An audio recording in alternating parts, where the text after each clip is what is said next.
ఈరోజు వాక్యాల రకాల గురించి చెప్పుకుందాము. మన డిగ్రీలో ఉన్నటువంటి ఫస్ట్ యూనిట్లో ఉంటుంది వాక్యాల రకాలు. అందులో మొదటి వాక్యం వచ్చేసి నిశ్చయార్థక వాక్యం. నిశ్చయం ఖచ్చితంగా జరిగిందని ఒక భావాన్ని కానీ ఒక అభిప్రాయాన్ని కానీ స్పష్టంగా చెప్పడానికి ఉపయోగించే వాక్యాలను నిశ్చయార్థక వాక్యాలు అంటాము. అంటే నిశ్చయం ఖచ్చితంగా జరిగింది అనే ఉద్దేశం చేసేదాన్ని ఏమంటాం మనం నిశ్చయార్థక వాక్యం అంటారు. ఉదాహరణకు జమునకు ఉద్యోగం వచ్చింది, ఖచ్చితంగా జరిగినది అంటే నిశ్చయం అది. నెక్స్ట్ జాన్ గుటన్బర్గ్ అచ్చు యంత్రాన్ని కనుగొన్నాడు అంటే ఆయన నిజంగానే కనుగొన్నాడు కాబట్టి దీన్ని నిశ్చయార్థక వాక్యం అంటారు. వీటిని ఒక భావాన్ని కానీ ఒక అభిప్రాయాన్ని కానీ స్పష్టంగా చెప్పడానికి ఉపయోగించే వాక్యాలను నిశ్చయార్థక వాక్యాలు అంటారు. నెక్స్ట్ వ్యతిరేకార్థక వాక్యం.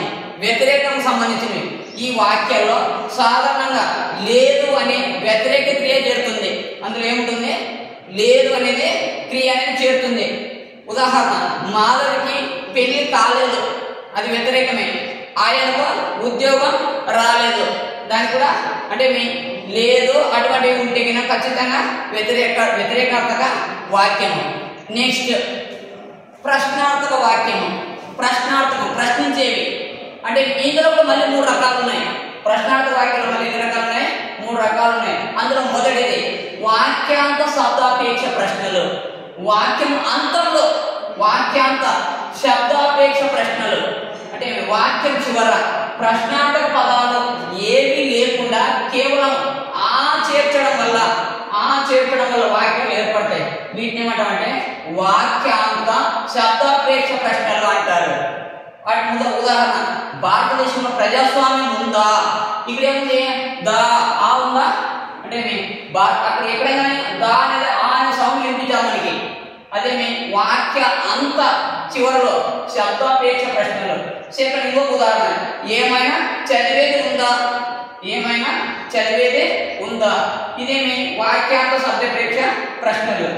నెక్స్ట్ రెండోది వాక్యంలోనే ప్రశ్నార్థంలోనే వాక్యేతర శబ్దాపేక్ష ప్రశ్నలు. వాక్య ఇతర శబ్దాపేక్ష ప్రశ్నలు. అందులో ఏమిటంటే ఏమిటి, ఎక్కడ, ఎవరు, ఎందుకు, ఎప్పుడు, ఎలా, ఏమి అటువంటివి వాటి పదాల వల్ల ఏర్పడే ప్రశ్నలు ఏమంటారంటే వాక్యేతర శబ్దాపేక్ష ప్రశ్నలు అంటారు. ఇందు చూడు, మీరు ఎక్కడికి వెళ్తున్నారు? ఇక్కడ ఏముంది? ఎక్కడ అనే పదం ఉంది. రేడియోను కనుగొన్నది ఎవరు? ఇటువంటి ప్రశ్నలు ఉంటే వాక్యేతర శబ్దాపేక్ష ప్రశ్నలు అంటాము. ఇది సెకండ్ది. విషయ నిర్ధారక ప్రశ్నలు. విషయాన్ని నిర్ధారించేది వాక్యాలకు కథ మొదలైనవి చేరటం వల్ల ఏర్పడిన వాటిని విషయ నిర్ధారక ప్రశ్నలు అంటారు. విషయాన్ని ఆల్రెడీ నిర్ధారించింది. ఉదాహరణ గిడుగువాడి జయంతి తెలుగు భాష దినోత్సవం కదా అంటే ఇక్కడ కథ అనే పదాలు ఉంటాయి. ఇక్కడ గిడుగువాడి జయంతి తెలుగు భాష దినోత్సవం కదా. నెక్స్ట్ మార్చి 22వ తేదీ ప్రపంచ జల దినోత్సవం కదా అంటే ఇక్కడ కథ లేదా కథ అనే పదాలు మనకి కనిపిస్తాయి. వీటిని ఏమంటారు? విషయ నిర్ధారక ప్రశ్నలు. ఇవి ప్రశ్నార్థక వాక్యంలో 3 రకాలు. ఫస్ట్ ఏది? వాక్యాంత శబ్దాపేక్ష ప్రశ్నలు, వాక్యేతర శబ్దాపేక్ష ప్రశ్నలు. థర్డ్ది విషయ నిర్ధారక ప్రశ్నలు. ఇవి ప్రశ్నార్థక వాక్యంలో 3 రకాలు. నెక్స్ట్ 4వది విద్యార్థక వాక్యం. విధిని తెలియజేసే వాక్యాలను విద్యార్థక వాక్యాలు అంటారు. ఇవి శ్రోతలకు ఆదేశాన్ని కష్టం చేయాలి అని ఆదేశాన్ని ఇస్తాయి. నువ్వు కష్టం నీ పని చేయాలి.